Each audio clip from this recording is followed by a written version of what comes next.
ലോകം നടുങ്ങിയ ദൃശ്യങ്ങൾ. മ്യാൻമറിനെയും തായ്ലൻഡിനെയും അട്ടിമുട്ടി വിറപ്പിച്ച ഭയാനകമായ ഭൂചലനം. മ്യാൻമറിന്റെ മധ്യഭാഗത്താണ് മ്യാൻമറിനെ വിറപ്പിച്ച ആ വലിയ ഭൂകമ്പം ഉണ്ടാകുന്നത്. 7.5 റിക്ടർ സ്കെയിലിൽ ഇവിടെ തീവ്രത രേഖപ്പെടുത്തിയിരിക്കുന്നത്.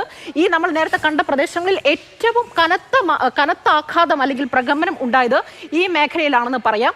മിനിറ്റുകൾക്ക് പിന്നാലെ 6.8 തീവ്രതയിൽ അടുത്ത ഭൂചലനം.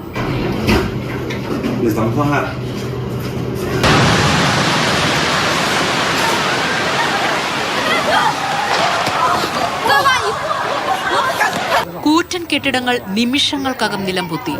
ആശുപത്രികളും ആരാധനാലയങ്ങളും എന്നുവേണ്ട സകലതും നാമാവശേഷമാക്കി പ്രകൃതിയുടെ സംഹാര താണ്ഡവം. പലയിടങ്ങളിലും ദുരന്തം ആഴത്തിൽ നാശം വിതച്ചു. മണ്ടാല അതിലൊന്നു മാത്രം. പ്രാർത്ഥനയ്ക്കായി പള്ളിയിൽ കൂടിയ ജനക്കൂട്ടം ഭൂകമ്പത്തിൽ തുടച്ചുമായ്ക്കപ്പെട്ടു. രക്ഷാദൌത്യം അത്രമേൽ ദുഷ്കരം. മണ്ടാലയിലെ തന്നെ ആവാ സൈഗാഗ് മേഖലകളെ ബന്ധിപ്പിക്കുന്ന പ്രധാന പാലം നദിയിൽ പതിച്ചു.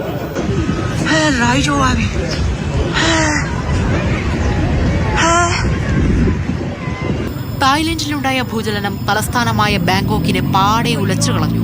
പ്രഭവ കേന്ദ്രത്തിൽ നിന്ന് 1200 കിലോമീറ്ററുകൾക്കപ്പുറമുള്ള ഒരു പ്രദേശത്തെ വരെ നിലം പരിശാക്കാൻ തക്ക വ്യാപന ശേഷിയുള്ള ഭൂചലനം.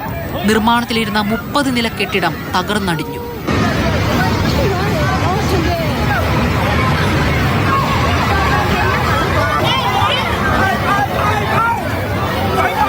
ഇരു രാജ്യങ്ങളും അടിയന്തരാവസ്ഥ പ്രഖ്യാപിച്ചു. ദുരന്തത്തിൽ കുടുങ്ങിപ്പോയ ഇന്ത്യക്കാർക്കായി ഇന്ത്യൻ എംബസി ഹെൽപ്പ് ഡെസ്ക് തുറന്നു. ദുരന്തത്തിൽ ആശങ്ക പ്രകടിപ്പിച്ച പ്രധാനമന്ത്രി നരേന്ദ്രമോദി സാധ്യമായ എല്ലാ സഹായവും നൽകുമെന്ന് വാഗ്ദാനം ചെയ്തു. ഭൂചലനത്തിന്റെ പശ്ചാത്തലത്തിൽ ബാങ്കോക്കിൽ പ്രധാനമന്ത്രി കൂടി പങ്കെടുക്കേണ്ടിയിരുന്ന ബിംസ്റ്റെക് ഉച്ചകോടി മാറ്റിവെച്ചു.